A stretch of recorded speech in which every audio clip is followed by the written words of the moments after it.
त्यांना प्रोत्साहन भत्ता मिळाला।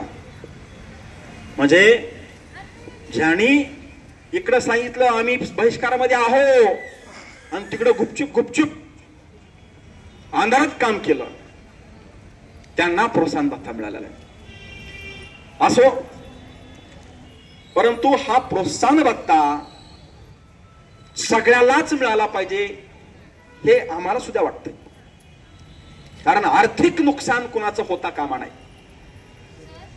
महाराष्ट्रातल्या सगळ्या कार्यकर्त्यांना सगळ्या मदतनीसांना प्रोत्साहन भत्ता मिळाला पाहिजे, परंतु आपण समजून घ्यायला पाहिजे प्रोत्साहन भत्ता मिळवण्यासाठी किती निकष आहेत, प्रोत्साहन भत्ता मिळवण्यासाठी कोणते कोणते आपण काम केले पाहिजेत हे आपण समजून घेतलं का? कुणाला माहित आहे काय काम केलं तर प्रोत्साहन भत्ता मिळते म्हणून? तुम्हाला कुणी हे सांगितलंय का? सांगितलं नाही। म्हणून या ठिकाणी आज आम्ही काय काम करावं लागतंय म्हणजे प्रोत्साहन भत्ता मिळेल हे तुम्हाला या ठिकाणी सविस्तर ते 10 निकष आम्ही तुम्हाला सांगणार आहोत। आपल्या मानधनात वाढ कधी झाली? 4 ऑक्टोबर 2024 ला मानधन वाढीचा GR आपण सरकारकडून काढून घेतला आणि ऑक्टोबर पासून आपल्या मानधनामध्ये वाढ झाली।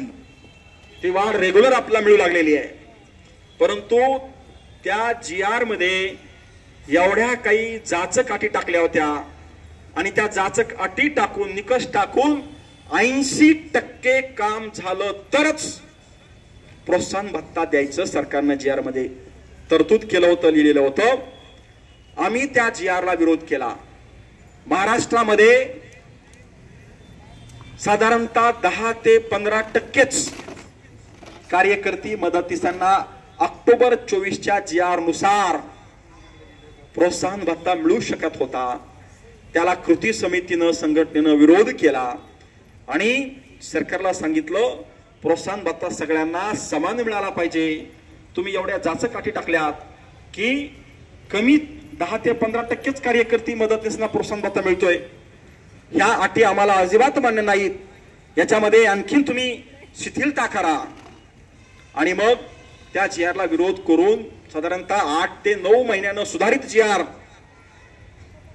संघटनेनं आणि कृती समितीनं काढून घेतला।